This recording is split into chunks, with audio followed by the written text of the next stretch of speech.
What's going on, guys? Welcome along to another video. I'm Matt with DSR, and today a little bit different. I'm going to be taking you through my top 3 motorcycles for 2023. Now I've got 3 different categories. There's only going to be one bike per category.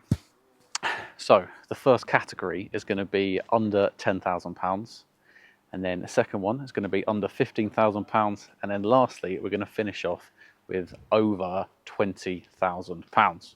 Let me know in the comments box below, what do you think it's going to be before you watch them? I'm interested to know, what is your top 3 bikes in the same categories? We don't have to agree on them. You don't have to think I'm right. This is just my opinion. But yeah, interested to know what you think as well. Also, do you think I'm right? Let me know. Let's get into it. And here it is then. My first bike on the list for the best bikes of 2023, under £10,000, Yamaha M9. Now this is the standard version, as you can tell. I got it in cyan blue. Me personally, I think I'd get it in black and just black out the whole thing. You can do your bit of touring on this, but for me, this in the UK is the perfect Sunday bike. Absolutely more than enough power. The torque and the grunt down low on this bike is absolutely insane. If you've ever ridden an MT09 or an MT10, you'll know exactly what I'm on about. If you haven't, you should go and test it. The engine is without a doubt the best feature within the MT09 for me. It does come with all the usual rider aids and electronics that you'd expect from this type of motorcycle. I'm 6'1", and the ergonomic setup of this bike is absolutely spot on. Like I said, the naked upright position and style is what I personally really like. I've said it before, you want a bike that when you open up that garage, you're like, oh yes, let's go and ride you. And here we go then. The best bike for me, under the 15 grand mark, is this. The Yamaha Tracer 9 GT Plus. For me, it is the complete package for that middle price bracket.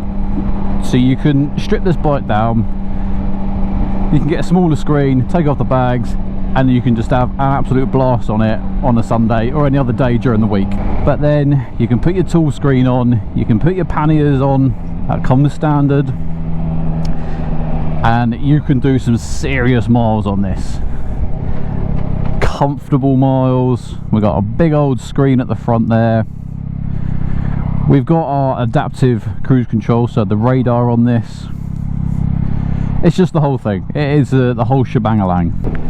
If I was getting a motorcycle right now that I just wanted to do road riding and touring, this 100% would be the bike. If I'm correct in thinking back that this 7-inch screen, it does have full map navigation if you get the Garmin subscription with it.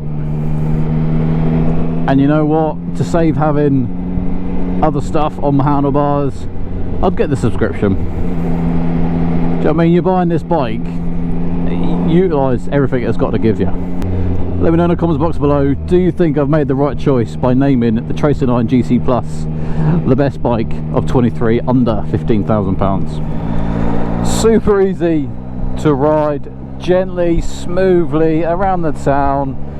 It's comfortable, it handles fantastically. Fueling is spot on. Honestly, there's not much more you'd want from a bike.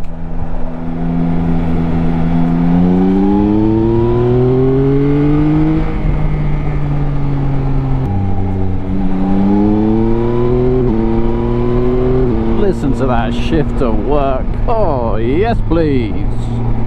Just what the doctor ordered. And lastly, on my top 3 motorcycles for 2023 is, so the question is, can you guess, even just by the sound of this bike, what my number 1 bike for 2023 over the £20,000 mark is? Have you guessed it yet? Well, here it is. Obviously, it is Jaati's Multi-Strada V4S. If you guys have seen my full ride review of this bike, you know I absolutely raved about it and I loved it. There's not many bikes out there that would make me swap my BMW GSA, but 100% this bike would do it.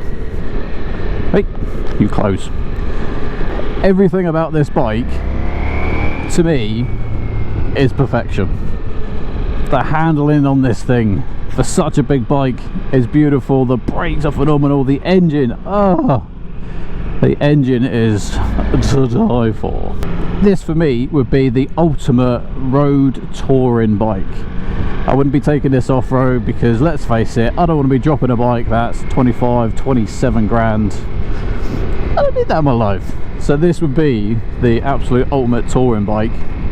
Whack on the side bags and you've got a fantastic beast to cut around Europe on. And then I'll get something a little bit cheaper, a little bit lighter, that I could just throw around and not worry about. I want you to jump down into the comments box and let me know what your top 3 bikes are for 23.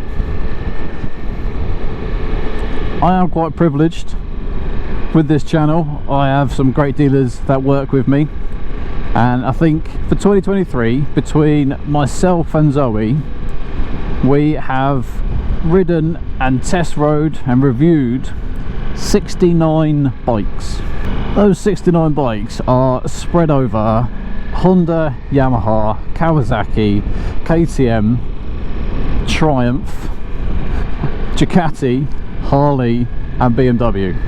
I mean, that's a nice little list to have at my beck and call to throw a leg over any demo bike they've got. I think really the only one that I'm missing that is probably one to get on the works is Suzuki, because when we start getting into the top tier ones of like Moto Guzzi, Aprilia, I think really the only one that I'm kind of missing from the average tier is Suzuki. So you know what, I'm happy where the channel is for 2023. That's not going to stop us, keep pushing into 24. Hopefully within 2024 we're going to do plenty more touring, travel, camping, all that type of stuff on top of all these reviews. Well guys, thank you very much for watching my top 3 motorcycles for 2023. I hope you do agree with me, and if you don't, that's cool. We've all got our own opinions. Like I said, let me know below what you would have picked. If you do want to watch any of the full reviews of the 3 motorcycles that I've picked, they will be in the description box below. There's nothing else to say, but until the next one, ride safe.